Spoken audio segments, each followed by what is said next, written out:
Very good morning. Welcome to editors time. నేను Vijay. Yes, ఏదైతే కోల్కతాలో జరిగినటువంటి అత్యాచార ఘటన ఉందో దేశం మొత్తం కూడా తలదించుకునేటువంటి ఒక పరిస్థితి నెలకొందని చెప్పుకోవాలి. ఒక వైద్యురాలిపై ఆన్ డ్యూటీలో ఉన్నప్పుడు, అది కూడా దేశంలోనే ఒక సుప్రసిద్ధమైనటువంటి హాస్పిటల్లో జరిగినటువంటి అత్యాచార ఘటన ఏదైతే ఉందో, అంటే అసలు మొత్తంగా అటు కేవలం వైద్యులు మాత్రమే కాదు, దేశంలో ప్రతి ఒక్కరూ కూడా వాళ్ళ గళం వినిపిస్తున్నారు. దీనికి సంబంధించి ఖచ్చితంగా బాధితురాలికి న్యాయం జరగాలి, ఎవరైతే ఈ నేరం చేశారో వాళ్ళకి శిక్ష పడాలి, అది కూడా కఠినమైనటువంటి శిక్ష పడాలి. భవిష్యత్తులో ఈ విధంగా ఎవరైనా ఆలోచించడానికి సైతం జంకేలా శిక్ష పడాలంటూ ఇప్పటికే దేశవ్యాప్తంగా నిరసనలు కూడా వెల్లువెత్తుతున్నాయి. అయితే ఈ అత్యాచార ఘటనలో అనేకమైనటువంటి సంచలన విషయాలు కూడా వెలుగు చూశాయి. ఏదైతే అటాప్సీ రిపోర్ట్లో ఒక్కసారి కాదు, అంటే మల్టిపుల్ టైమ్స్ అత్యాచారం జరిగినట్లుగా అందులో వెల్లడైంది. దాంతో పాటుగా శరీరం మొత్తం మీద 14 గాయాలు ఉన్నట్లుగా, ఇంటర్నల్గా బ్లీడ్ అయినట్లుగా కూడా ఈ రిపోర్ట్లో తెలిసింది. దీంతో పాటుగా తల భాగానికి సంబంధించి మెడ, చేతులు, ప్రైవేట్ భాగాల్లో కూడా గాయాలైనట్లుగా తెలుస్తోంది. ఊపిరితిత్తుల్లో ఆమె బ్రతికుండగానే తీవ్ర రక్తస్రావం అయినట్లుగా కూడా ఈ అటాప్సీ రిపోర్ట్లో అయితే బయటపడింది. అంటే ఎంత పాశవికంగా వాళ్ళు వ్యవహరించారో ఈ మొత్తం పోస్ట్ మార్టం రిపోర్ట్ని చూస్తే మనకు క్లియర్గా అర్థమవుతుంది. మరి ఇటువంటి వాళ్ళని ఇప్పటి వరకు కూడా పూర్తి స్థాయిలో అరెస్ట్ చేయలేదు, కేవలం ఒకరిని మాత్రమే అరెస్ట్ చేశారు. ఇంకా విచారణ సాగుతోంది. ఇంకెన్ని రోజులు విచారణ అంటూ తల్లిదండ్రులు ఆవేదన వ్యక్తం చేస్తున్నారు. అసలు ఆ కేసులో ఏం జరుగుతోంది? ఈరోజు అయితే సుప్రీంకోర్టు దీనికి సంబంధించి విచారించనుంది. ఈ కేసును చీఫ్ జస్టిస్ చంద్రచూడ్ స్వయంగా త్రిసభ్య ధర్మాసనం ద్వారా ఆయనే ఈ కేసును అయితే విచారించనున్నారు. ఈ అంశానికి సంబంధించి దీంతో పాటుగా మరిన్ని అంశాలకు సంబంధించి మనతో పాటు చర్చించడానికి మా పొలిటికల్ ఎడిటర్ అరవింద్ కొలి గారు సిద్ధంగా ఉన్నారు. వారిని అడిగి మరిన్ని విషయాలు క్షుణ్ణంగా తెలుసుకునే ప్రయత్నం చేద్దాం. గుడ్ మార్నింగ్ అరవింద్ గారు. విజయ్, అంటే పాశవికము అంటే మాట్లాడుకోవడానికి కూడా ఇబ్బంది, ఇవన్నీ చాలా చిన్న పదాలు. నిజానికి ఘటనకు సంబంధించినటువంటి విషయాలు ఆలోచిస్తే ఆ అమ్మాయికి సంబంధించినటువంటి వ్యధ, అమ్మాయి పడినటువంటి టార్చరు, చివరికి చనిపోయే ముందు కూడా అమ్మాయిని అత్యాచారం చేశారు అనేటటువంటి వార్తలు నిజంగానే మాటలు కూడా రాని పరిస్థితి. దాన్ని ఎట్లా వివరించాలి, దాని గురించి ఎట్లా మాట్లాడాలి అనేటువంటి పరిస్థితి ఉంది. నిజంగానే ఎంత బాధాకరం అంటే ఆ అమ్మాయి పైన మల్టిపుల్ టైమ్స్లో రేప్ జరగటం, మల్టిపుల్ టైమ్స్లో రేప్ జరగటంతో పాటు సాడిస్టిక్గా బిహేవ్ చేసినటువంటి ఫలితం, ఆమెను హింసించినటువంటి విధానం, ఆమె శరీరాన్ని గాయపరిచినటువంటి విధానం, ఇక మనసుకు తగిలినటువంటి గాయాల గురించి మనం మాట్లాడుకోవాల్సిన అవసరమే లేదు. ఆమె శరీరాలకు తగిలినటువంటి గాయాలకి సంబంధించినటువంటి రక్తస్రావం జరుగుతుంటే కూడా ఆ అమ్మాయి మీద జరిగినటువంటి అంతర్గత రక్తస్రావం, శరీర భాగాల్లో అంతర్గతంగా ఊపిరితిత్తుల్లో, మిగతా భాగాల్లో అంతర్గతంగా జరిగిన రక్తస్రావం, బహిరంగంగా జరిగినటువంటి రక్తస్రావం. ఒక వీడియో సర్క్యులేట్ అవుతుంది, ఆ అమ్మాయి చివరి దశలో ఉన్నటువంటి వీడియో. ఆ వీడియో చూస్తే ఆ అమ్మాయి గొంతు కట్ అయిపోయి బాధతోటి విలవిల్లాడుతూ ఏడుస్తున్నటువంటి పరిస్థితి ఉంది. చనిపోయే ముందు జరిగినటువంటి పరిస్థితి ఆ ఘటనకు సంబంధించినటువంటి వీడియో అది. అయితే ఇక్కడ ఒక ప్రధాన నిందితుడికి సంబంధించిన ఆరోపణ ఎదుర్కొన్న ప్రధాన నిందితుడికి సంబంధించిన అరెస్ట్ జరిగింది.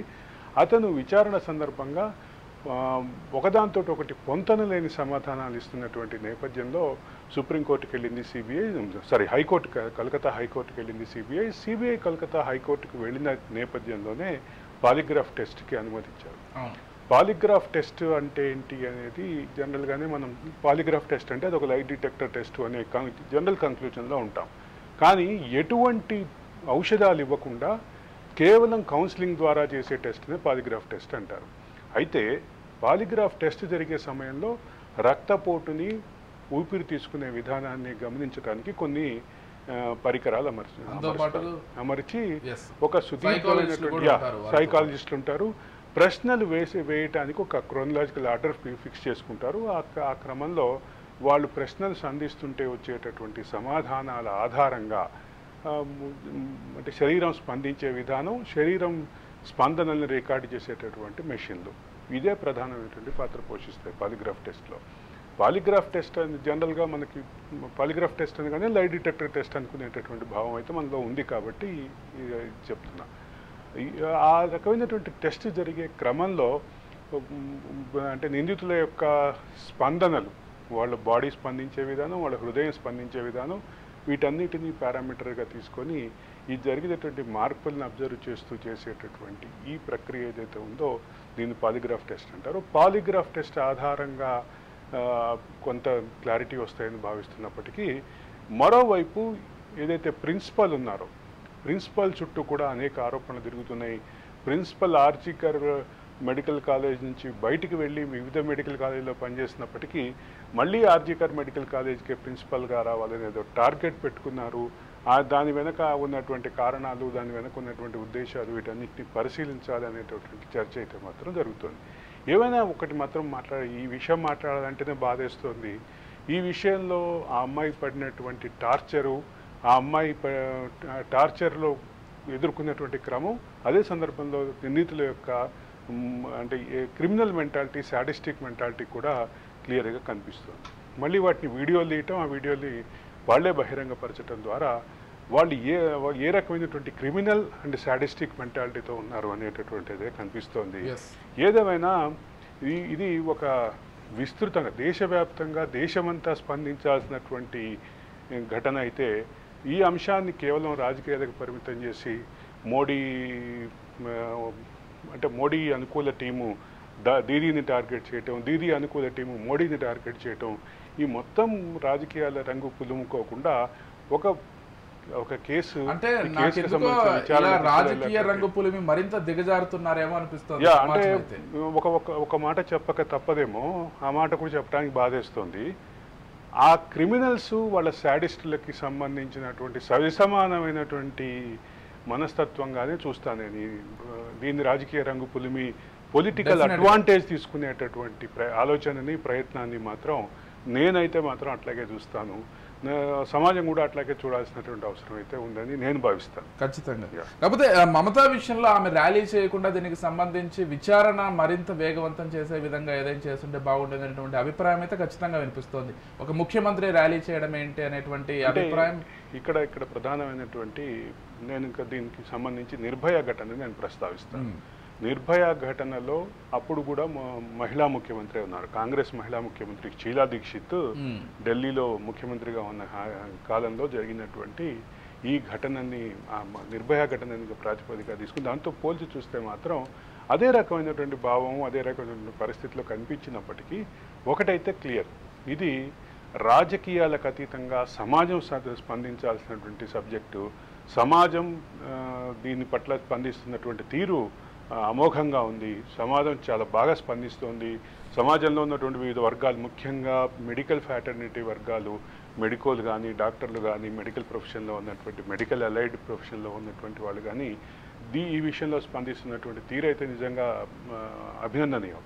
కానీ ఇక్కడ దీని మొత్తాన్ని రాజకీయ రంగు పొలవటం మాత్రమే నేను రాజకీయ రంగు పొలుముతున్నటువంటి వ్యక్తుల మనస్తత్వాన్ని ఆ క్రిమినల్స్ మనస్తత్వంతో పోల్చి చూసి వాళ్ళిద్దరికి సమానమైనటువంటి మానసిక దౌర్బల్యం ఉందని మాత్రమే వ్యాఖ్యానించదలుచుకున్నాను. నేను కూడా ఖచ్చితంగా అగ్రీ చేస్తా ఆ విషయంతో. ఇకపోతే ఏదైతే మంకీ పాక్స్కి సంబంధించి కేంద్రం అయితే ఇప్పటికే ఒక అప్రమత్తం తెలియజేసింది. మంకీ పాక్స్ పై ఇప్పటికే WHO కూడా హెచ్చరికలు జారీ చేసింది. కాంగోలో మొదలైనప్పటికీ ఆ తర్వాత పక్కన ఉన్నటువంటి మరిన్ని దేశాలకు కూడా అది విస్తరించింది. ఆఫ్రికన్ కంట్రీస్ లో అయితే కొంత ఖచ్చితంగా తీవ్రంగానే ఉంది. ఆఫ్రికాలో మొత్తం 54 కంట్రీస్ ఉంటాయి. 54 కంట్రీస్లో సుమారు 7-8 కంట్రీస్లో దీని ప్రభావం అయితే కనిపిస్తోంది. మంకీ పాక్స్ అనేటటువంటి వ్యాధికి సంబంధించిన ప్రాథమిక లక్షణాల విషయంలో ఇంకా క్లారిటీకి రాలేదు. అయితే కాంగోకి సంబంధించినటువంటి విషయంలో ఒకటి క్లారిటీ ఇవ్వాలి. కాంగోలో నేను దాదాపు సంవత్సరం ఉన్నాను. కాంగోకి సంబంధించినటువంటి భౌగోళిక పరిస్థితి ఎంత పెద్దదంటే కాంగోలో కాంగో అంటే ఫైనాన్షియల్ క్యాపిటల్ అయినటువంటి లుముంబాషి నుంచి మెయిన్ క్యాపిటల్కి వెళ్ళాలంటే ఉన్నటువంటి ప్రయాణ గడువు సుమారు 6 గంటలు 7 గంటలు పడుతుంది. అటువంటి పరిస్థితి ఉన్నటువంటి, అంటే విమానం ద్వారానే అంతసేపు పట్టేటటువంటి పరిస్థితి ఉంది. అంటే ఆఫ్రికాలోనే పెద్ద దేశాలు చాలా ఉన్నప్పటికీ ఆఫ్రికాలో 2వ అతిపెద్ద దేశం కాంగో. అదే సందర్భంలో కాంగో కూడా భారతదేశం లాగానే విభిన్న వైరుధ్యమైనటువంటి సంస్కృతులు ఉన్నటువంటి, భాష ఉన్నటువంటి ప్రాంతంగా చెప్తారు. ప్రధాన భాష ఫ్రెంచ్ అయినప్పటికీ అనేక భాషలు, లింగాలు కానీ మరికొన్ని భాషలు కానీ అక్కడ ప్రధానంగా వాడుకలో ఉన్నటువంటి పరిస్థితి ఉంది. అయితే ఇక్కడ కాంగోకి సంబంధించినటువంటి దీన్ని అరికట్టడంలో వైఫల్యం గురించి మాట్లాడుకుంటే, కాంగోకి సంబంధించిన వైరస్ విషయంలో ఒక పెద్ద WHO స్టడీ ఉంది. కాంగోలో అనేక వైరస్లకి పుట్టినిల్లుగా కూడా చెప్తారు. అవును, I hope you remember AIDS కూడా అక్కడే డిటెక్ట్ అయింది. అది ఎయిడ్స్తో పాటు పలు వ్యాధులు కూడా అక్కడే డిటెక్ట్ అయినటువంటి పరిస్థితి ఉంది. అంటే కాంగో అనే ఒక దేశం, అది మినరల్ వెళ్తున్నటువంటి దేశం. చైనా, అమెరికా అక్కడ ఉన్నటువంటి మినరల్ వెల్త్ కోసం ప్రత్యక్షంగా పోరాటం చేస్తున్నటువంటి దేశం. అక్కడ మినరల్ వెల్త్ మీద ఆధిపత్యం కోసం పోరాటం చేస్తున్నటువంటి దేశం. అటువంటి దేశంలో కూడా ఈ రకమైనటువంటి ఇబ్బందులు ఉన్నాయి. ఈ రకమైనటువంటి అంటే అక్కడ ఉన్నటువంటి మినరల్ వెల్త్కి అక్కడ ఉన్నటువంటి ప్రజల వెల్త్కి మధ్య వేరియేషన్ చాలా ఎక్కువగా ఉంది. ప్రపంచంలోనే అతి అరుదుగా దొరికేటటువంటి కొల్తాన్ లాంటి, అంటే మనం మొబైల్ చిప్ సెట్ తయారు చేయడానికి వాడేటటువంటి ఒక మెటీరియల్ అది కొల్తాన్ అనేది. కొల్తాన్ అనేది చాలా రేర్ మినరల్. అది దొరికేది కేవలం జాంబియా అండ్ కాంగో ప్రాంతాల్లో మాత్రమే దొరుకుతుంది. ఇటువంటి విస్తృతమైనటువంటి మినరల్ వెళ్తున్నప్పటికీ ఆ దేశం యొక్క ఆర్థిక పరిస్థితి చాలా ఇబ్బందికరమైనటువంటి పరిస్థితిలో ఉంది. అదే సందర్భంలో ఆ దేశంలో ఉన్నటువంటి రాజకీయ పరిస్థితి కూడా బాగా స్టేబుల్గా లేనటువంటి, అన్స్టేబుల్గా ఉన్నటువంటి పరిస్థితి ఉంది. ఈ మొత్తం వ్యవహారంలో కాంగో నుంచి మొదలైనటువంటి వీటిని అరికట్టడంలో వైఫల్యం గురించి మాట్లాడితే, కాంగో నుంచి మినరల్స్ని తీసుకెళ్తున్నటువంటి చైనా కానీ అమెరికా కానీ ఆ డైరెక్షన్లో ఎక్కడా పనిచేయటువంటి పరిస్థితి. ప్రీషియస్ స్టోన్స్ ఏవైతే ఉంటాయో, ప్రీషియస్ స్టోన్స్ని కూడా అమెరికా అక్కడి నుంచి తమ దేశానికి తరలిస్తోంది. వీటన్నిటికీ చాలా క్లియర్గా ప్రత్యక్ష సాక్షులు కూడా ఉన్నారు. అయితే ఈ మొత్తం వ్యవహారంలో ఏదైతే అక్కడ ఉన్నటువంటి పారిశుభ్రం కానీ, అక్కడ ఉన్నటువంటి వైరస్ల పుట్టుకని కానీ అడ్రస్ చేయాల్సినటువంటి WHO కొంచెం ఇప్పుడు అలర్ట్ జారీ చేస్తుంది. కానీ ప్రాథమిక దశలో కొద్దిగా అలసత్వనే ఉందని చెప్పక తప్పదు. ఈ విషయంతో ప్రపంచం మొత్తం మరొక పెద్ద విపత్తు దిశగా వెళ్తోందా అన్న అనుమానాలు మాత్రం ఖచ్చితంగా ఉన్నాయి. మంకీ ఫాక్స్కి రావడానికి కారణాలు, అదే సందర్భంలో దాని సిమ్టమ్స్, వీటన్నిటి మీద కూడా క్లారిటీలు ఇంకా రావాల్సినటువంటి అవసరం ఉంది. కాబట్టి అంటే ఏషియన్ కంట్రీస్ కి రాకముందే కట్టడి చేస్తే మంచిదని అభిప్రాయం. ఎందుకంటే ఏషియన్ కంట్రీస్ లో ఉండే జనాభా కావచ్చు, సాంద్రత వల్ల మరింత విజృంభించే అవకాశం ఉంది కనుక ఒకవేళ కేసులు నమోదైతే. ఒక విషయం చెప్పాలంటే, ఏషియన్ కంట్రీస్ అనేక విషయాల్లో ఆఫ్రికా దేశాలతోటి సత్సంబంధాలు కలిగినటువంటి పరిస్థితి. సత్సంబంధాలు వ్యాపార సంబంధాలు రాకపోకలకు సంబంధించిన నాకు తెలిసి దాదాపు ముంబై ఎయిర్పోర్ట్ నుంచే రోజు సుమారుగా 9-10 విమానాలు డైరెక్ట్గా ఇక్కడి నుంచి ఆఫ్రికా దేశాలకు వెళ్తాయి. ఇక కనెక్టింగ్ ఉన్నటువంటి అంటే వయా దుబాయ్, వయా ఈజిప్ట్, ఇట్లా విమానాలు పక్కన పెడితే డైరెక్ట్గా చెప్తాను, దానికి కూడా వస్తాను. డైరెక్ట్గా ఆపరేట్ చేస్తున్నాయి సుమారు 10-12 ఉన్నటువంటి పరిస్థితి. ఇక ఆఫ్రికన్స్ అమెరికాకి సంబంధించినటువంటి విషయాన్ని మీరు ప్రస్తావించారు కాబట్టి, I hope you know AC Guards, Masab ట్యాంక్కి ఆనుకుని ఉండేటటువంటి ప్రాంతం. ఇది ఆఫ్రికన్స్ కోసం నిజాం నవాబు కట్టినటువంటి కాలనీ అని. ఏసీ గార్డ్స్ అనేది ఆ ఏరియా మొత్తం మాసప్ ట్యాంక్లో వెనకుండే ప్రాంతం విజయనగర కాలనీలో పార్ట్గా ఉంటుంది. ప్లస్ ఇటు పక్కనేమో మహావీర్ హాస్పిటల్ ఎదురుగా ఉండేటువంటి ప్రాంతం. అదంతా African Calvary guards. AC guards అంటే దాని పూర్తి పేరు ఏంటంటే ఆఫ్రికన్ కల్వరీ గార్డ్స్. అంటే నిజాం నవాబు రక్షణ కోసం తెచ్చుకున్నటువంటి ఒక సైన్యము, ఆ సైన్యం ఉండటానికి చేసినటువంటి ఏర్పాటు. అందుకే మన అక్కడ ప్లస్ టోలీ చౌకీ ప్రాంతాల్లో విస్తృతంగా కనిపిస్తూ ఉంటారు ఆఫ్రికన్స్. భారతదేశానికి మెడికల్ టూరిజం కోసం కూడా వచ్చేవాళ్ళ సంఖ్య భారీగా ఉంది. ఆఫ్రికన్ దేశాల్లో ఇక్కడ ఉన్నటువంటి మెడికల్ టూరిజానికి సంబంధించిన, అంటే పెద్ద పెద్ద మెడికల్ హాస్పిటల్స్కి సంబంధించినటువంటి బ్రాంచ్లు అక్కడ ఉన్నాయి. అవి ఆ బ్రాంచ్ల ద్వారా ఇక్కడికి సోర్స్ చేసుకుని ఇక్కడ పూర్తి స్థాయిలో వైద్యం కోసం కూడా వస్తూ ఉంటారు. కాబట్టి ఇది ఆఫ్రికాకి భారత్కి ఉన్న సంబంధాలు ఇది కొత్తది కాదు. ఆఫ్రికాకి భారత్ నుంచి పుట్టిలు అంటే పడవల్లో వెళ్ళిపోయి సెటిల్ అయినటువంటి గుజరాతీలు కూడా చాలా మందిని కలిసా నేను. గుజరాతీలు, తర్వాత మన పంజాబీలు చాలా భారీ ఎత్తున ఆ దేశాల్లో ఉన్నటువంటి పరిస్థితి ఉంది. ఎప్పుడో తరాల పాటు పాతుకుపోయిన 3వ తరం 4వ తరం ఇప్పుడు అక్కడ ఉన్నటువంటి వాళ్ళు కూడా ఉన్నటువంటి వాళ్ళు ఆ దేశాల పౌరులుగా కూడా ఉన్నటువంటి పరిస్థితి గమనించాలి. ఈ మొత్తంలో భారత్కి కానీ ఆసియాకి కానీ నియంత్రించాలి అంటే మెడికల్ టూరిజం నుంచి వీటన్నిటిని నియంత్రించే పరిస్థితి ఉంది. ముఖ్యంగా ఇప్పుడు ఇక్కడ ప్రధాన అంశం ఏంటంటే సోర్సు, అంటే ఈ వైరస్ పెరుగుతున్నటువంటి దశలో వైరస్ ఎక్కడి నుంచి పుట్టింది అనేటటువంటి కారణం ఒకటి తెలియాలి. అది తెలిస్తే దాని మీద అటాక్ ఎట్లా చేయాలనేది క్లారిటీ వస్తుంది. రెండో పక్క ఒక ముఖ్యమైనటువంటి విషయం ఏంటంటే దీనికి సంబంధించినటువంటి ఎఫెక్ట్స్, అంటే ఏ రకమైనటువంటి లక్షణాలు కనిపిస్తాయి ఇది సోకితే అనేటటువంటి విషయంలో కూడా క్లారిటీ లేదు. కాబట్టి కరోనాకి సంబంధించినటువంటి ఒక పెద్ద ఉపద్రవం నుంచి ఇప్పుడే ప్రపంచం ఊపిరి పీల్చుకుంటున్నటువంటి దశలో మంకీ ఫాక్స్ని ప్రాథమిక దశలోనే అరికట్టాల్సినటువంటి అవసరం అయితే ఖచ్చితంగా ఉంది. దీనికి సంబంధించి వ్యాక్సిన్స్ కానీ ట్రీట్మెంట్ విషయంలో కూడా WHO సీరియస్గా ఉండాల్సినటువంటి అవసరం అయితే ఉందని చెప్పక తప్పదు విజయ్. లేకపోతే రాష్ట్రానికి సంబంధించి కాళేశ్వరం ప్రాజెక్టు ఇష్యూకి సంబంధించి జరుగుతున్నటువంటి రగడ అయితే ఖచ్చితంగా ఇటు పొలిటికల్గా కావచ్చు, అటు విచారణలో కావచ్చు తీవ్ర కాకరేపుతోందని చెప్పుకోవాలి. రేపటి నుంచి బహిరంగ విచారణ కూడా చేపట్టనుంది పీసీ ఘోష్ కమిషన్. అయితే దానికి సంబంధించి అఫిడవిట్ కూడా దాఖలు చేసింది. ఇప్పటికే చాలా మంది అఫిడవిట్లు ఇచ్చారు. అవును, కొంతమంది రిటర్న్ గా ఇచ్చినటువంటి లేఖలకి వాళ్ళని పిలిచి కూడా విచారణ చేసినటువంటి పీసీ ఘోష్ కమిషన్ వాళ్ళ నుంచి అఫిడవిట్స్ కూడా తీసుకుంది. వీటన్నిటినీ బహిరంగ విచారణలో పెట్టి బహిరంగ విచారణలో కూడా మరొకసారి ఈ అంశం పైన కూలంకషంగా చర్చించి ఒక కంక్లూజన్కి రావాలనేది పీసీ ఘోష్ కమిషన్ యొక్క అభిప్రాయం.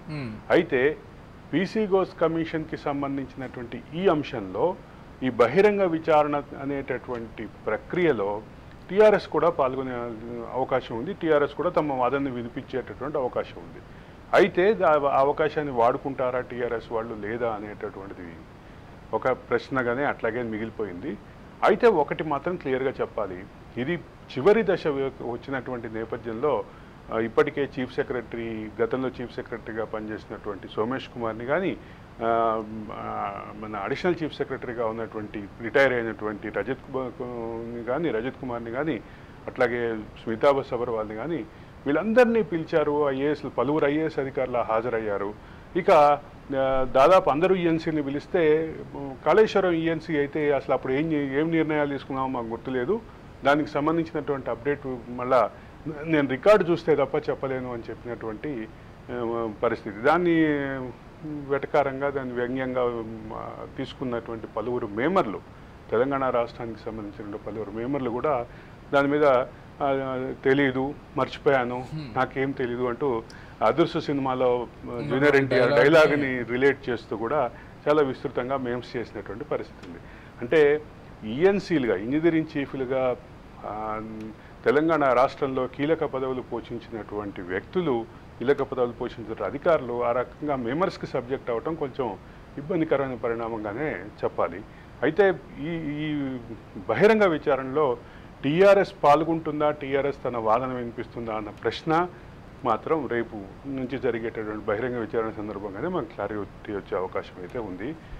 ఒక పక్క నీటిపారుదల నిపుణులు, రిటైర్డ్ అధికారులు, రిటైర్డ్ ఇంజనీర్లు మాత్రం దీనికి సంబంధించినటువంటి, దాంతోపాటు కాళేశ్వరం యొక్క అస్తిత్వాన్ని, కాళేశ్వరం యొక్క రీడిజైనింగ్ని, వీటన్నిటినీ మొదటి నుంచి ప్రశ్నిస్తున్నటువంటి ఉద్యమకారులు కానీ, జర్నలిస్టులు కానీ, దానికి సంబంధించినటువంటి వాళ్ళు కానీ ఆ విచారణకి పూర్తి స్థాయిలో పాల్గొనటం, పూర్తి స్థాయిలో బహిరంగ విచారణలో పాల్గొనేటువంటి అవకాశం అయితే క్లియర్గా కనిపిస్తుంది విజయ్. రైట్. ఇకపోతే ఏదైతే ఆంధ్రప్రదేశ్కి సంబంధించి శ్రీ సిటీకి సంబంధించి నిన్న చంద్రబాబు అక్కడ 1570 కోట్ల రూపాయలతో 17 పరిశ్రమలు ప్రారంభించడం అయితే ఒక పెద్ద ప్లస్ పాయింట్ గానే ఆంధ్రప్రదేశ్కు చెప్పుకుంటున్నారు చాలామంది. దాంతోపాటుగా ఆయన నిన్న మాట్లాడినటువంటి మాటలు కూడా కొంత హైలైట్ అయ్యాయని చెప్పుకోవాలి. దాంతోపాటు అన్నిటికంటే ముఖ్యంగా ఆయన ఒక ప్రాజెక్టు చూడటానికి వెళ్తే ఆ ప్రాజెక్టు దగ్గర అధికారులను నిలదీసినటువంటి విధానం మాత్రం 95 నాటి చంద్రబాబునే గుర్తు తెచ్చారు అనే మాట మాత్రం బాగా వినిపిస్తోంది. ఏదేమైనా ఒకటైతే మాత్రం ఈ 17 ప్రాజెక్టులు రావటం సానుకూలమైతే ఈ 17 ప్రాజెక్టులకు కూడా వేదికగా శ్రీ సిటీ ఉండటం కూడా ఒక కీలకమైన అంశమే. అంటే శ్రీ సిటీ అనే సెజ్ ప్రారంభమైనప్పుడు ఈ శ్రీ సిటీకి సంబంధించినటువంటి భౌగోళిక సానుకూలతలు ప్రధానంగా ఆంధ్రప్రదేశ్ ప్రభుత్వం వివరించేది. ఓకే. ఒకటి చెన్నై పోర్టుకు దగ్గరగా ఉంది, రెండోది ట్యూటికోరన్ పోర్టుకు అందుబాటులో ఉంది, మూడోది బెంగళూరు ఇంటర్నేషనల్ ఏదైతే ఏరో హబ్ ఉందో ఏరో హబ్కి కనెక్టివ్గా ఉంది, ఇక రెండోది తిరుపతికి దగ్గరగా ఉంది. వీటన్నిటితో పాటు సరైనటువంటి నీటి వసతి ఉంది. ప్లస్ వీటన్నిటికీ అదనంగా ఆంధ్రప్రదేశ్కు ఉన్నటువంటి హైవేలకు సంబంధించినటువంటిది ఆంధ్రప్రదేశ్కి సంబంధించిన 1100 కిలోమీటర్ల హైవే ఏదైతే ప్లస్ పాయింట్గా చెప్తామో, స్వర్ణ చతుర్భుజి ప్రాజెక్టులో భాగంగా వచ్చినటువంటి హైవే ఈ శ్రీ సిటీకి అత్యంత సమీపంలో ఉండటం కూడా ఒక కీలకమైన అంశంగానే చూడాలి అనేది చెప్పక తప్పదు విజయ్. అయితే ఈ అంశాల్లో సానుకూలతలు అనేటటువంటి విషయంలో ఎక్కడా భేదాభిప్రాయం లేదు, ఎవరికి భేదాభిప్రాయం లేదు. ఈ 17 కంపెనీలు గ్రౌండ్ అవ్వటం కూడా ఒక సానుకూల పరిణామంగానే చూడాలి. ఆంధ్రప్రదేశ్లో ఇన్వెస్ట్మెంట్స్ విషయంలో ఏదైతే గతంలో ఉన్నటువంటి గందరగోళ వాతావరణం ఉందో, ఇన్వెస్టర్లని బయటికి పంపించేస్తున్నారన్న వాతావరణం ఏదైతే క్రియేట్ అయ్యిందో దానికి కౌంటర్గా ఇన్వెస్టర్లు రావటం, ఫ్యాక్టరీలు ప్రారంభించడం కూడా ఒక సానుకూల పరిణామంగానే చెప్పక తప్పదు విజయ్. రైట్. ఇకపోతే ఒక అంతర్జాతీయ విషయం కూడా ప్రస్తుతం హాట్ టాపిక్గా మారుతోంది. ట్రంప్ అయితే కమలా హ్యారిస్కి సంబంధించి గతంలో ఆమె వస్త్రధారణకు సంబంధించి కామెంట్స్ చేసినటువంటి విషయాన్ని గమనించాం. ఇప్పుడు దాంతో పాటుగా ఆమె నవ్వుకు సంబంధించి అంటే పర్సనల్ అటాక్ చేస్తున్నారు పూర్తి స్థాయిలో అనేది చాలా క్లియర్గా అర్థమైపోతుంది. అంటే ఒక పక్క ఆమెకి సంబంధించినటువంటి మూలాలు, ఒకటి భారతీయ మూలాలు, రెండొకటి జమైకన్ మూలాలు, ఆఫ్రికన్ మూలాలు, వీటన్నిటిని ప్రశ్నిస్తూ చాలా వెకిలి వ్యాఖ్యలు చేశారు ట్రంప్ అని కూడా మనం గతంలో మాట్లాడాం. వెకిలి వ్యాఖ్యల మాట మాట్లాడటానికి మనం ఏం హెజిటేట్ చేయాల్సిన అవసరం లేదు. ఖచ్చితంగా అలాగే, ఎందుకంటే ఆ రకమైనటువంటి భావం, ఆ రకమైనటువంటి భాష వ్యక్తం చేస్తున్నారు.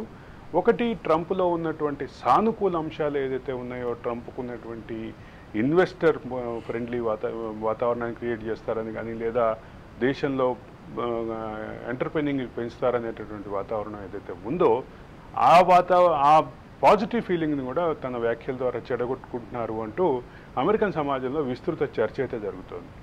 అమెరికన్ సమాజంలో జరుగుతున్నటువంటి ఈ విస్తృత చర్చని ఒక ప్రాథమికమైనటువంటి అంశం తీసుకోవాలి.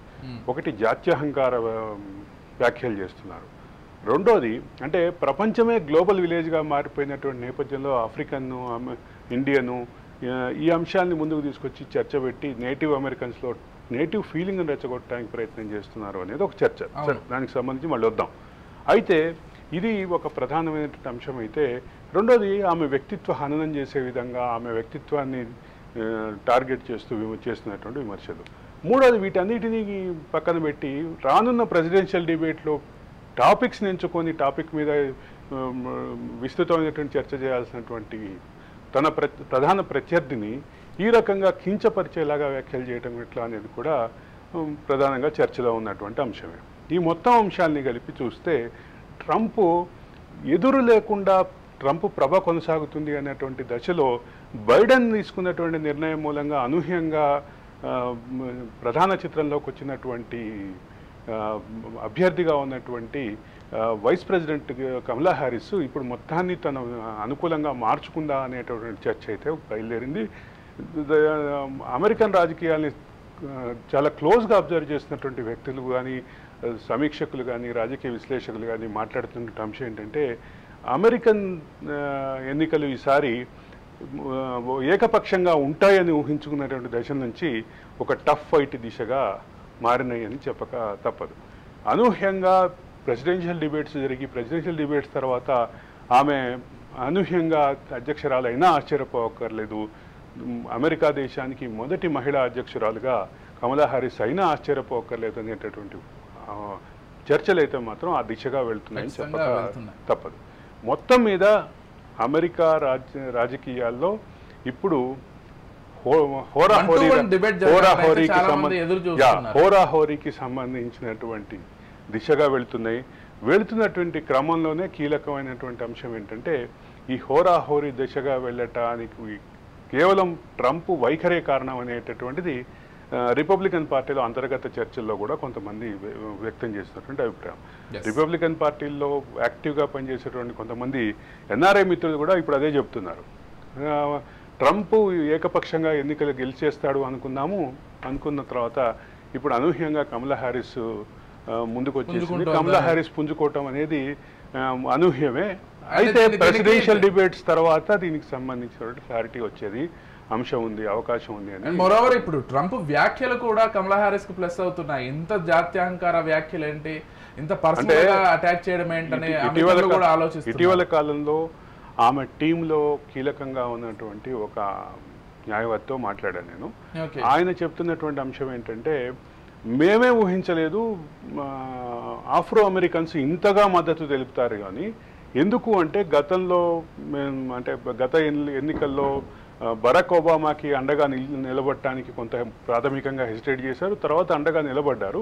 కానీ కమలా హ్యారిస్ విషయంలో అంత పాజిటివ్ అప్రోచ్, పాజిటివ్ ఫీలింగ్, పాజిటివ్గా స్పందించడం ఊహించలేదు. ఊహించని స్థాయిలో ఆఫ్రికన్స్ మొత్తం అండగా నిలబడుతున్నారు.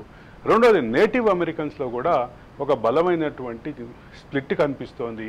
ఇక మిగతా అంటే యూరోపియన్ కంట్రీస్ నుంచి, మిగతా డెవలప్డ్ కంట్రీస్ నుంచి వచ్చినటువంటి వాళ్ళలో కూడా ఒక క్లియర్ కట్ స్ప్లిట్ అయితే కనిపిస్తోంది.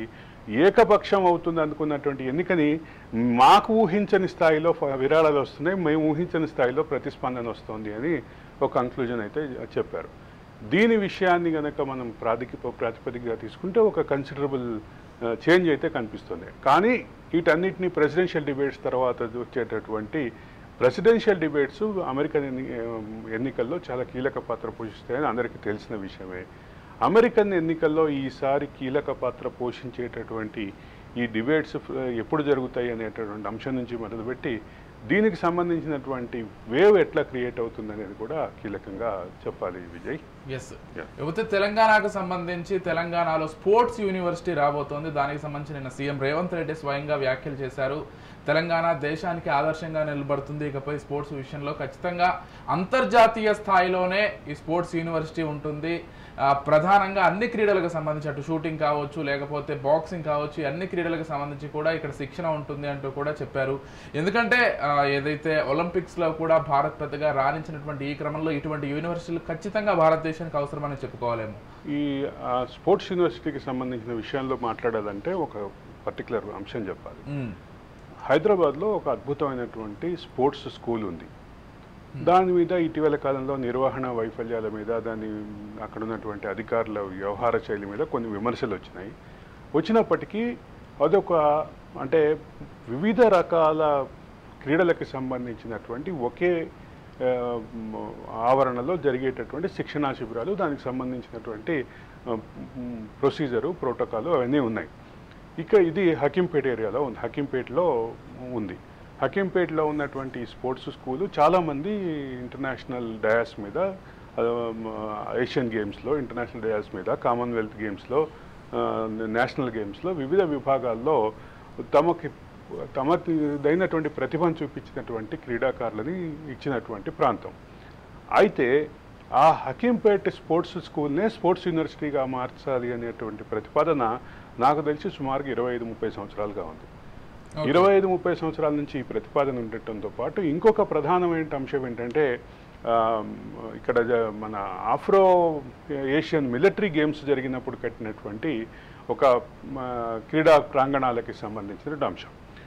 గచ్చిబౌలిలో ఉన్నటువంటి క్రీడా ప్రాంగణం, దాంతోపాటు ఉన్నటువంటి నివాస సముదాయం, ఈ రెండింటిని కలిపి స్పోర్ట్స్ యూనివర్సిటీ చేయాలి అన్నటువంటి ప్రతిపాదన కూడా దానికి ప్రధానంగా వచ్చినప్పుడు కూడా ఇంకొక అంశం కూడా, అక్కడ ఉన్నటువంటి అంటే భూమి సరిపోకపోతే దానికి సమీపం, దానికి అత్యంత అంటే సుమారుగా 2-3 కిలోమీటర్ల దూరంలో ఉన్నటువంటి హెచ్సియులో ఉన్నటువంటి ట్రాక్లను వాడుకోవాలి అనేటువంటి ప్రతిపాదన కూడా వచ్చింది. దాన్ని ఎట్లా చేయాలి అనేటటువంటి అంశంలో మీనమేషాలు లెక్కబెట్టినటువంటి గత ప్రభుత్వాలు ఇక 10 సంవత్సరాల కాలంలో దాన్ని పూర్తిగా, ఆ ప్రతిపాదన పూర్తిగా మార్చేసినటువంటి టీఆర్ఎస్ ప్రభుత్వం వీటన్నిటి మూలంగా అది కొంత ఇబ్బంది పడినటువంటి పరిస్థితి ఉంది. ఇప్పుడు ఆ ప్రతిపాదన ముందుకు తీసుకురావడం ఒక సానుకూలమైన అంశం అయితే, ఇక్కడ ఇంకొక విషయం కూడా గుర్తు చేయాలి. ఆఫ్రో ఏషియన్ మిలిటరీ గేమ్స్ సందర్భంగా కట్టినటువంటి స్పోర్ట్స్ విలేజ్లో ఉన్నటువంటి నివాస సముదాయాలకు సంబంధించినటువంటి అంశాన్ని నేను ఏదైతే ప్రస్తావించానో దాన్నే మనం Telangana institute of medical sciences అని, టీమ్స్ అని కరోనా సమయంలో కూడా మార్చుకున్నటువంటి పరిస్థితి గుర్తుండాలి. ఆ టీమ్స్కి సంబంధించినటువంటి పూర్తి స్థాయి ఏర్పాట్లు జరగలేదు, టీమ్స్ని పూర్తి స్థాయి వైద్య కేంద్రంగా కూడా మార్చలేదు అనేటటువంటి విమర్శలు ఉన్నాయి. అదేదో అప్పటికి తాత్కాలికంగా కరోనా సందర్భంగా ఉపశమనం కోసం ప్రకటించినప్పటికీ కరోనా సమయంలో కూడా సరైనటువంటి ఏర్పాట్లు లేవు అనేటటువంటి విమర్శలు కూడా ఉన్నాయి. ఈ మొత్తం విమర్శల నేపథ్యంలో ఈ స్పోర్ట్స్ విలేజ్ని దాన్ని కొంతమేరకు వాడుకోవాలి లేదా హక్కింపేటలో వాడుకోవాలి అనేటువంటి ప్రతిపాదనలు అయితే డిస్కషన్లో ఉన్నాయి. కాబట్టి ఇవన్నీ కలిపి ఆలోచిస్తే మాత్రం ఇది ఇవాళ డిమాండ్ కాదు, 25-30 సంవత్సరాల నుంచి ఉన్నటువంటి డిమాండ్. దీంతో ఒక పూర్తి స్థాయిలో ఒక స్పోర్ట్స్ యూనివర్సిటీ రావడం సంతోషంతో పాటు ఇంకొక అంశం కీలకంగా గమనించాల్సిన అంశం ఏంటంటే ఈ స్పోర్ట్స్ విలేజు, ఈ స్పోర్ట్స్ యూనివర్సిటీ వీటన్నిటితో పాటు స్కిల్డ్ యూనివర్సిటీ కూడా ఆల్రెడీ శంకుస్థాపన జరిగింది.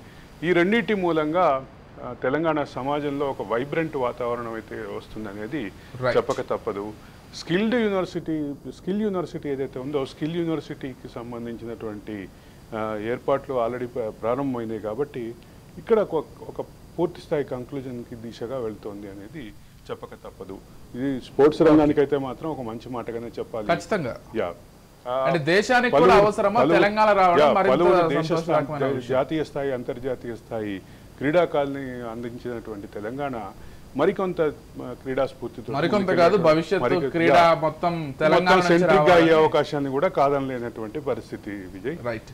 థ్యాంక్ యూ అరవింద్ గారు, థ్యాంక్ యూ సో మచ్ అండి. అన్ని అంశాలకు సంబంధించి చక్కటి విశ్లేషణ కార్యక్రమాన్ని అయితే అందించారు.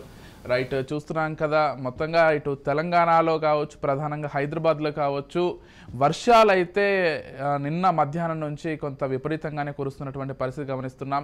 ఎక్కడికక్కడ ట్రాఫిక్ నిలిచిపోవడం కావచ్చు, లేకపోతే ఎక్కడికక్కడ రోడ్లన్నీ జలమయం అవ్వడం, లోతట్టు ప్రాంతాలు కూడా జలమయమయ్యాయి. వీటికి సంబంధించిన అప్డేట్స్తో మీ ముందుంటాం. Keep watching Raj news.